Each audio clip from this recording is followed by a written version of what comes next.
They say the brain lives for half a minute after the sword. 30 seconds in which a soul may still taste air, still see light, still recognize the face of death bending near. If it is true, then for that half minute on May 19th, 1536, both Anne Boleyn and England were awake together, each realizing that nothing of the old world would survive the dawn. The Tower of London was quiet in the hour before the gates opened. Mist rolled off the Thames and wrapped itself around the stone like a winding sheet. Inside her small chamber, Anne Boleyn, once Queen of England, now a condemned woman, had not slept. She had prayed, paced, and prayed again until her voice frayed to a whisper. Somewhere above, a raven croaked, as if reminding the walls that it had seen many mornings like this. At 2 o'clock, she asked for the sacrament. The priest who brought it later wrote that her hands shook so little it frightened him. To the guards, she appeared almost serene, but the stillness was a kind of numbness, the mind's last mercy against terror. Psychologists today might call it dissociation. Her contemporaries called it grace. By dawn, the fortress smelled of wax and damp cloth. The lieutenant of the tower came to her door. "It is time, madam," he said softly. Anne smiled, too quickly, as if afraid to let the pause stretch into dread, and answered, "I am ready." She walked the same corridors she had once crossed in triumph 3 years before, when the tower had been her palace of coronation. Then trumpets had blared, silk had rustled, and the people had cheered their radiant new queen. Now her shoes whispered on the stone. The courtiers who lined the way bowed out of habit but did not meet her eyes. Outside, sunlight burned through the haze. The scaffold on Tower Green was low, barely 3 feet high, so that the crowd could look directly into her face. The carpenter's choice was not practical, it was political. No elevation, no majesty, only exposure. The wood creaked beneath her steps. She had been England's spectacle in life. Now she would be its warning in death. The French swordsman, summoned at the king's expense, stood waiting with a blade long enough to shimmer like water. Courtiers praised Henry's mercy for sparing her the clumsy axe. But everyone knew this imported precision was a performance. Mercy, in Tudor England, was just cruelty done elegantly. The crowd swelled until it hummed. Vendors shouted for vantage. Children climbed shoulders. Fear wore the mask of festivity. Each spectator understood that loyalty was measured not in belief, but in how convincingly one applauded the verdict. When the murmuring stilled, Anne stepped forward.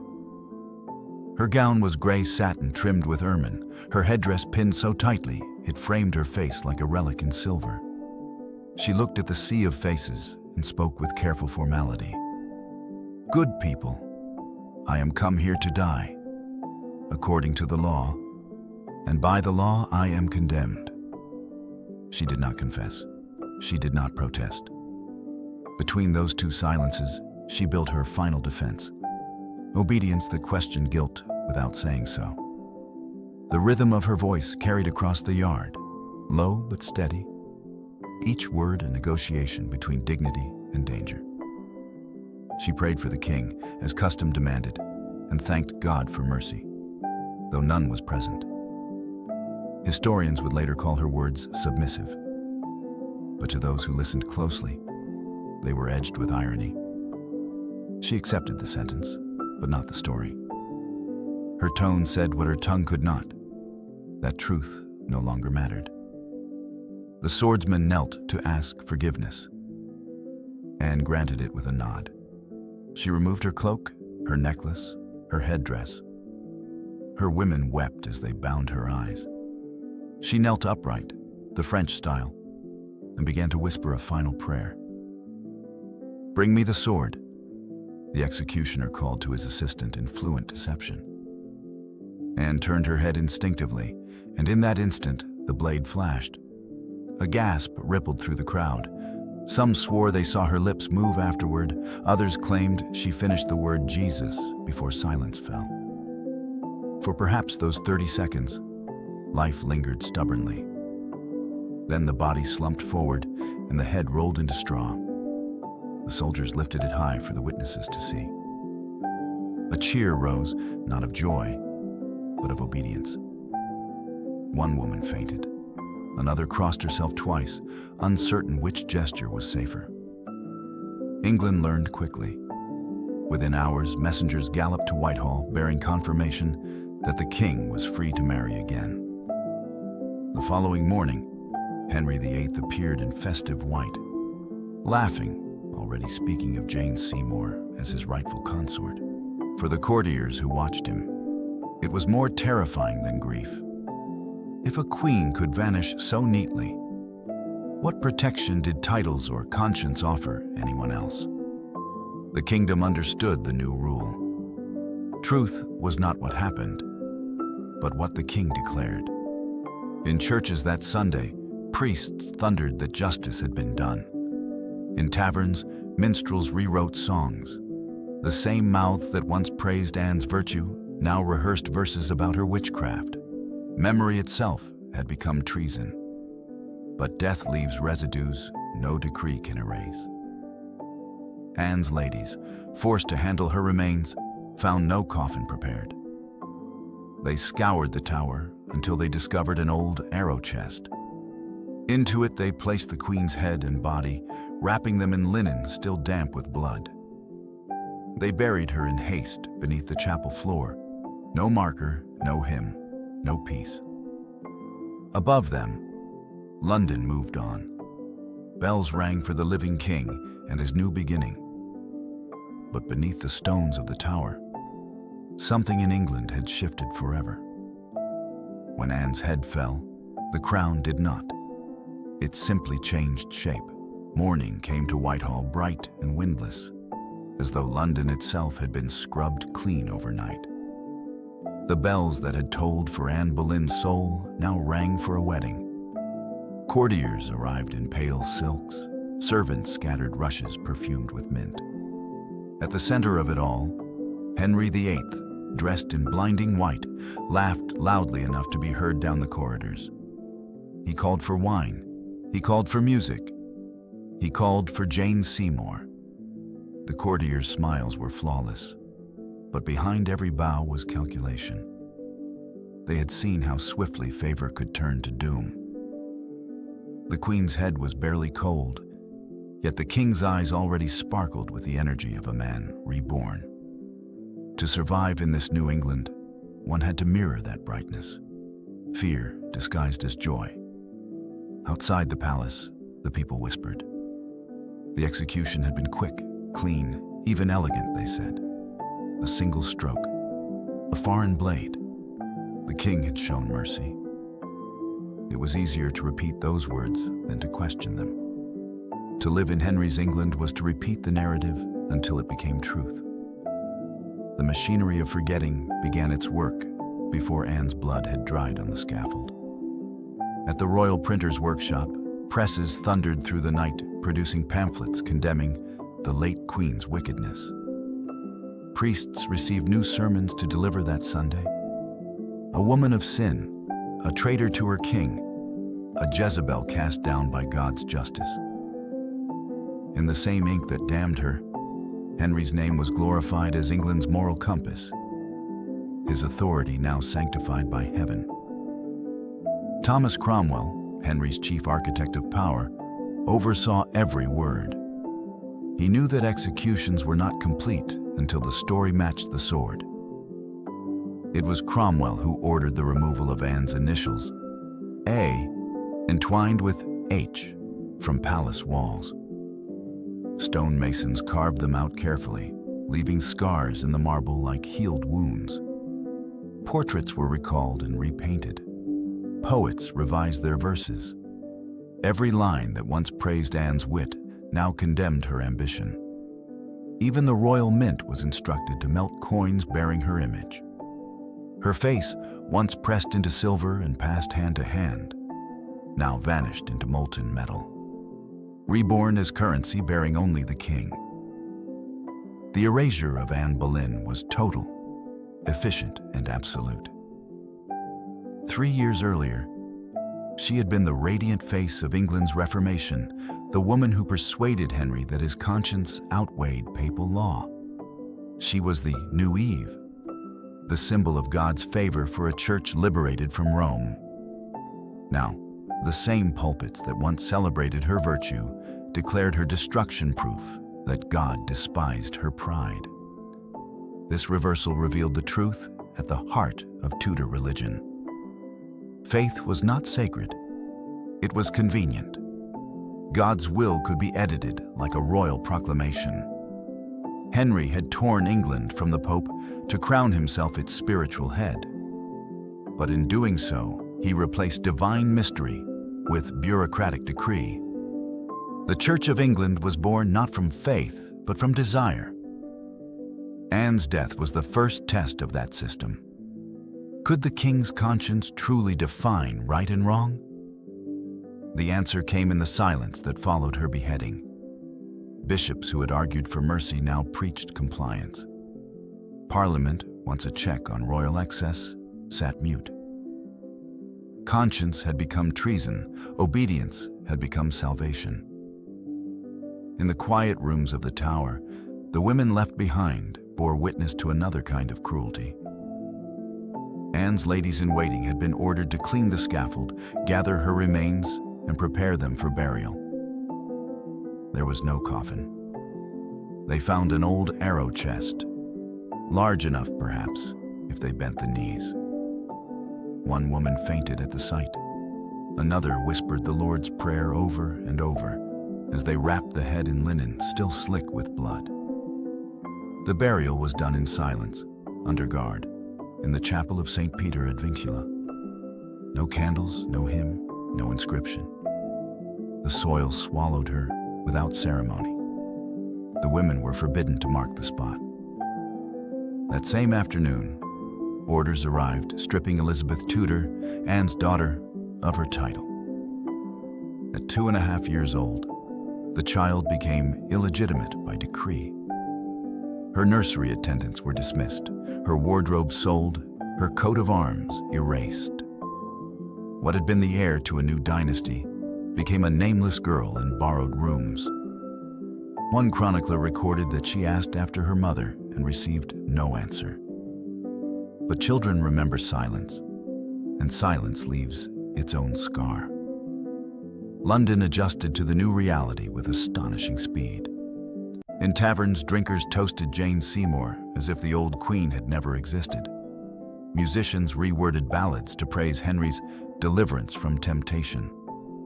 The people learned to perform loyalty as art. Those who hesitated learned to disappear. A courtier's survival depended on the precision of his applause. Too slow, and you were suspect. Too quick, and you were insincere. The courtiers had watched one queen rise from lady-in-waiting to monarch, and another fall from monarch to myth. They now understood that the court was not a ladder, but a noose, decorated, perfumed, and ever-tightening. England's conscience shifted. Justice became a spectacle. Mercy became marketing. The law, once a shield for the innocent, now served as an ornament of the throne. What mattered was not truth, but performance. The psychological aftershock reached beyond the palace walls. Every citizen, from bishop to beggar, felt the tremor of a new order. If the king could execute his own wife, none were beyond reach. Fear became the invisible scaffolding of Tudor society. Monasteries crumbled, their lands confiscated under the banner of reform. Those who protested were hanged or quartered. Those who stayed silent prospered. Even the clergy, who once wielded moral authority, now looked to the crown for permission to speak.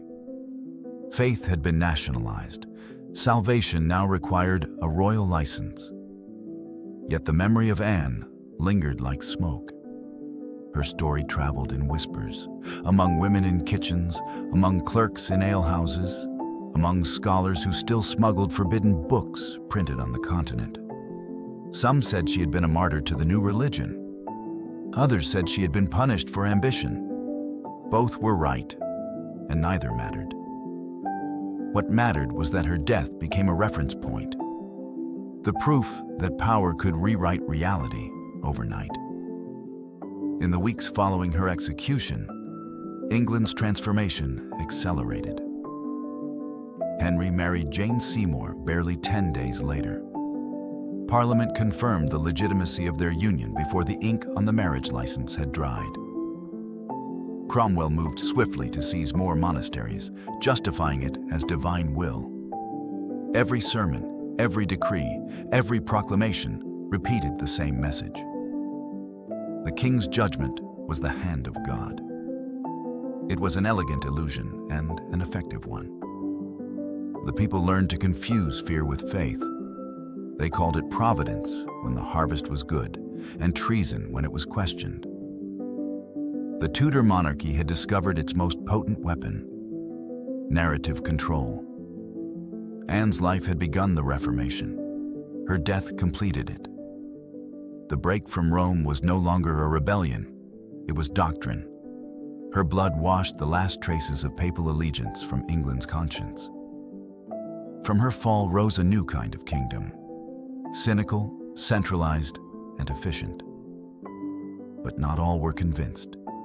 In secret letters smuggled across the Channel, foreign ambassadors described a court drunk on fear.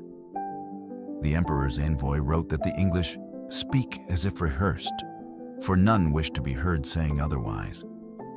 A Spanish diplomat observed that even the weather seemed to wait for the king's permission to change. Behind the laughter and music, a strange quiet grew, a quiet born of caution, not peace. People stopped speaking their minds. Servants listened at doors. Every gesture became a test of loyalty. The world had grown smaller inside the sound of its own restraint. Henry VIII, meanwhile, slept soundly. His new queen smiled when commanded. His conscience was clear. But somewhere beneath the chapel floor of the tower, a silence persisted, the kind that echoes longer than bells. Anne Boleyn was gone, yet her shadow lengthened with each proclamation, each sermon, each false cheer. Her absence had weight, pressing down on every word uttered in her husband's England. Even those who had helped destroy her found themselves haunted by the image of the woman they had unmade. The courtiers learned to bow lower. The clergy learned to preach louder. The poets learned to write what they were told. And the people of England, watching from their windows and pews, learned a lesson that would outlast the century. Truth could be executed, but not buried. The sword was sheathed, but its echo lingered in every whisper, every prayer, every silence that dared not speak her name. Years passed before anyone dared to speak Anne Boleyn's name aloud again. Yet even silence has its echoes. In a small estate near Hatfield, a girl with her mother's eyes learned to live beneath them. Elizabeth Tudor was barely 3 when her mother died. Yet the shadow of that scaffold shaped her more deeply than any tutor or priest ever could. Her world was cautious and contained. Nurses who bowed too low, servants who flinched when she asked about the Queen. They called her Lady Elizabeth now, not Princess. And though she could not grasp the difference, she felt it in the way doors no longer opened as quickly. Her nursery, once bright with banners bearing the Tudor rose and Anne's falcon crest, now displayed only the king's arms. The symbols of her mother's reign had been erased. Yet the emptiness where they had been seemed louder than color.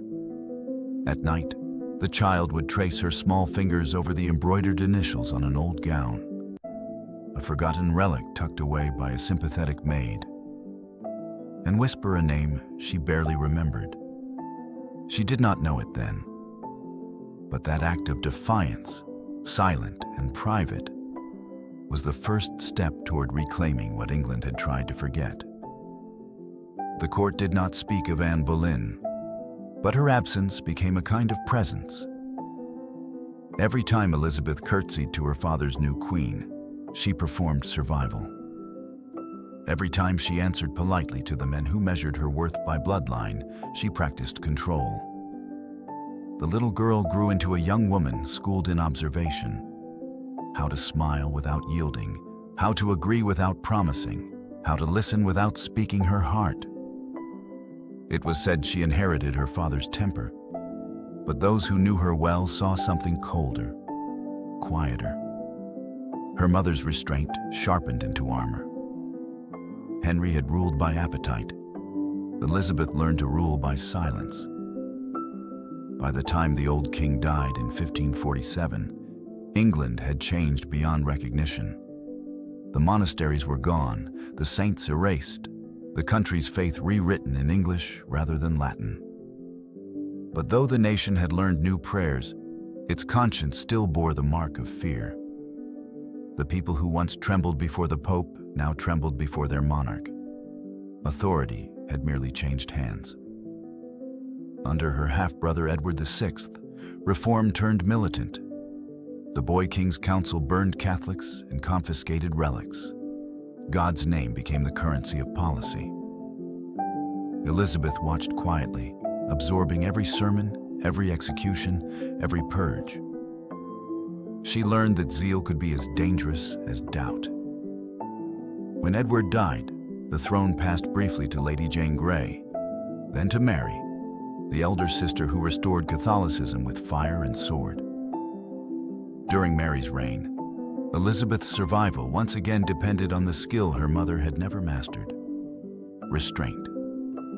She was interrogated, imprisoned in the same Tower of London where Anne had awaited death, and accused, like her mother, of plotting treason.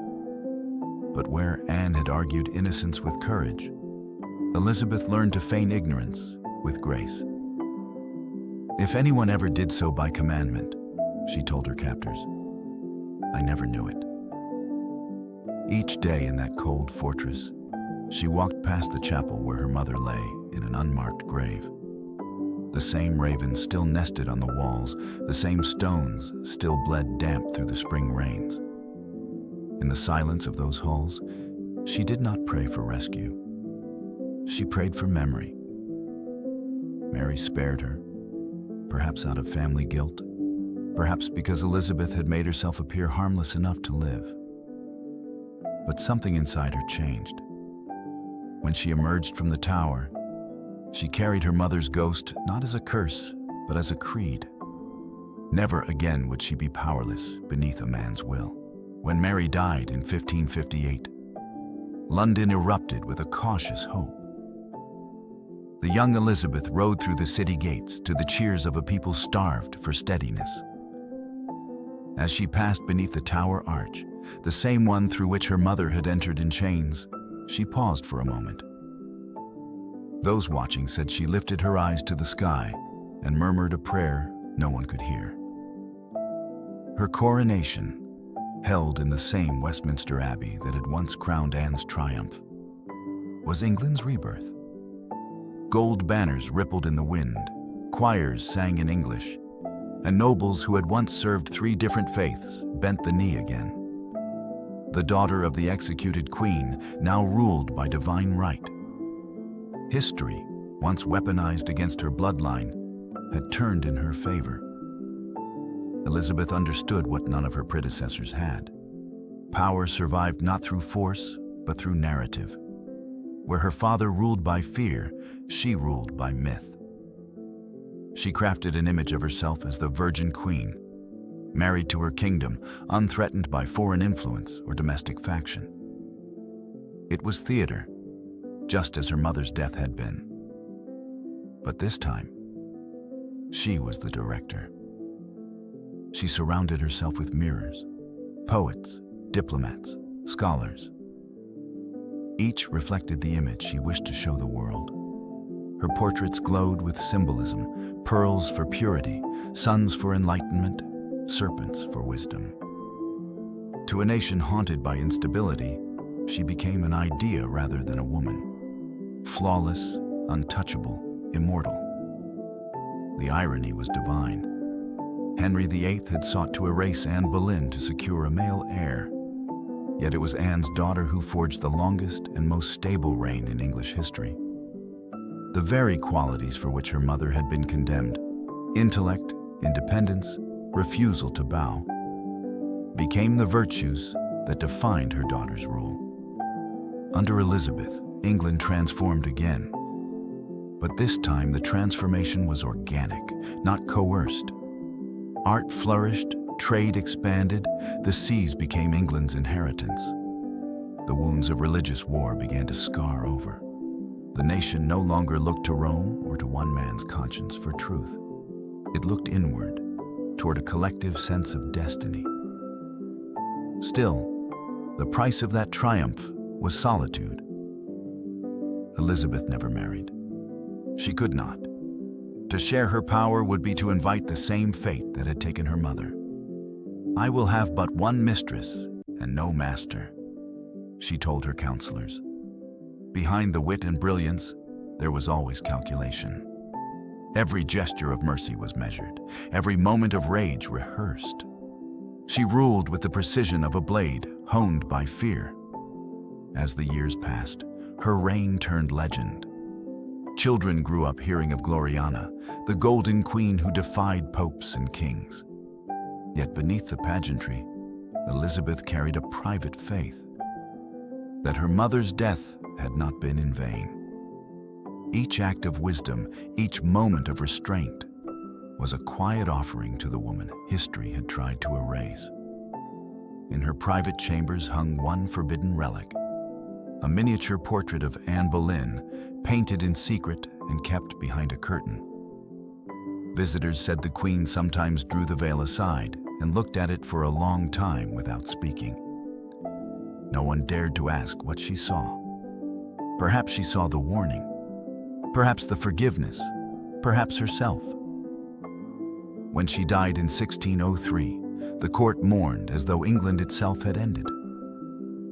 Her coffin was carried to Westminster Abbey, laid beside her grandfather Henry VII, and across from the marble effigy of her father. The chroniclers wrote that the bells tolled for the last Tudor. But the truth was simpler. The dynasty Henry had built on destruction had finally found redemption. Anne Boleyn had been executed to preserve a man's power. Elizabeth I used that legacy to create a nation's identity. Between them stretched a single, unbroken lesson: that truth can be silenced, but it will always return wearing a new crown. From the scaffold to the throne, from silence to song, the story of mother and daughter closed its circle. England, once terrified into obedience, had learned at last to find its voice. And in that voice, clear, proud, defiant, Anne Boleyn still spoke. Centuries have passed since that bright May morning when Anne Boleyn's blood stained the boards of Tower Green. Yet the echoes of that strike still move through England's veins. The stones remember, even when the people forget. Tourists now walk where courtiers once trembled, snapping photographs where the Queen knelt to die. The ravens still circle above the tower walls, black silhouettes gliding against the gray London sky, as if guardians of an old, unburied truth. The scaffold is gone, replaced by a square of green grass. Yet beneath it, the earth hums faintly, as though history itself never stopped whispering. The city that killed its queen now profits from her ghost. Her face smiles from museum posters, novels, and television screens. The name they once erased now sells tickets and crowns actresses. But behind every dramatization lies the same lesson her death once taught: that power always needs its martyrs, and truth always needs its witnesses. Anne's fall was not the end of her story. It was the beginning of England's reckoning. Her execution marked the moment when monarchy ceased to be divine mystery and became visible machinery. When the sword fell, it did more than sever flesh. It divided England's soul. On one side stood the old faith, ruled by Rome and fear of sin. On the other, the new conscience, ruled by kings and fear of disobedience. In the middle knelt a woman who had been both instrument and victim of that transition. Her death crystallized the dangerous beauty of the Tudor age. Faith polished into politics, affection turned into propaganda, mercy made theatrical. Henry VIII had created a realm in which authority could rewrite reality, and that experiment would define every monarchy that followed. But power built on fear breeds fragility. The same system that destroyed Anne eventually consumed itself. England, haunted by the ghost of that injustice, learned something its rulers had not intended: that truth, even suppressed, regenerates. The daughter they sought to erase became the queen who redeemed the nation. Elizabeth's golden reign did not erase the blood in her lineage. It gave it purpose. Her intelligence, restraint, and solitude became the antidote to her mother's tragedy. Every age since has replayed that lesson in new forms. The scaffold became the courtroom. The executioner's blade became the pen. The propaganda of the 16th century became the spin of the 21st. But the essence remains the same. Whoever controls the story controls the kingdom. Anne Boleyn's death taught rulers how to wield narrative as weapon, and the people how to survive within it. To walk through modern London is to trace the invisible architecture her fall created. The Church of England, once a radical invention, is now tradition. The monarchy, once absolute, survives by spectacle. Even the idea of public opinion, of managing belief through performance, can be traced back to that single, staged death. Henry VIII had no way of knowing that by silencing one woman, he would give birth to a nation of voices. In a small chapel within the tower, a plaque bears her name. It is simple: Queen Anne Boleyn, 1536. No title of honor, no description of virtue, only a date. And yet, that simplicity says what monuments cannot. History no longer belongs to the kings who wrote it. It belongs to the ghosts who refuse to stay buried. If you listen closely inside that chapel, past the murmur of tourists and the clicking of cameras, you can almost hear the rhythm of that morning. The hush before the blade, the collective breath of a crowd watching history pivot. It's not horror that lingers there, but clarity. Anne's final act was not her death. It was her refusal to disappear. She could not speak truth to power, but power could never unmake her truth.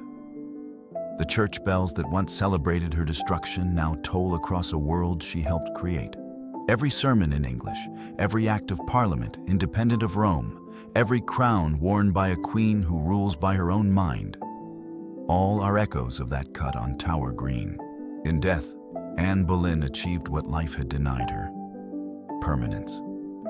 The king who ordered her execution is remembered for his appetites. The woman he destroyed is remembered for her legacy. That is history's quiet rebellion, the transformation of tragedy into endurance. And perhaps that is why her story endures. Because it is not only about a queen who died. It is about what happens when truth meets power, and power forgets that it, too, is mortal. The sword fell once, but its sound has never stopped reverberating. It rings in every story told about the dangers of ambition, the price of love, and the cost of progress. It hums in every generation's struggle between authority and conscience. Anne's death was England's awakening, the recognition that fear may silence a voice, but never the echo of what it dared to say. Today, her name is spoken with reverence, where once it was whispered with fear. Her daughter's crown restored her honor. Her memory continues to restore balance. Every time a woman speaks truth in defiance of hierarchy, every time a citizen questions the story offered by those in power, the world nods, consciously or not, to the queen who knelt and kept her dignity while the world tried to unmake her. So the question remains, what do we learn from her now? Perhaps that no empire, no system, no monarch can rule forever by fear. That propaganda crumbles faster than courage. That one person's refusal to vanish can outlast centuries of revision. Anne Boleyn's execution changed England forever because it revealed that even in death, a woman could shape the future. Her blood became the ink that wrote a new world. Her silence became the pause before the English language found its power. Her fall birthed a legacy that even her enemies could not contain. And so, as you reach the end of her story, remember this. History isn't just what was done. It's what refuses to die. The tower may have claimed her body, but the idea of her, the intellect, the courage, the defiance, belongs to every age that comes after. The sword that ended her life became the chisel that carved England's modern soul. If her story moved you, if it reminded you that power and truth are forever at war, don't let it end here. Share her name. Keep her echo alive. Let others hear the sound that England still carries in its bones. Like this story. Comment your thoughts. Share it so her voice continues to be heard. And subscribe for more untold histories. Because some ghosts deserve to be remembered.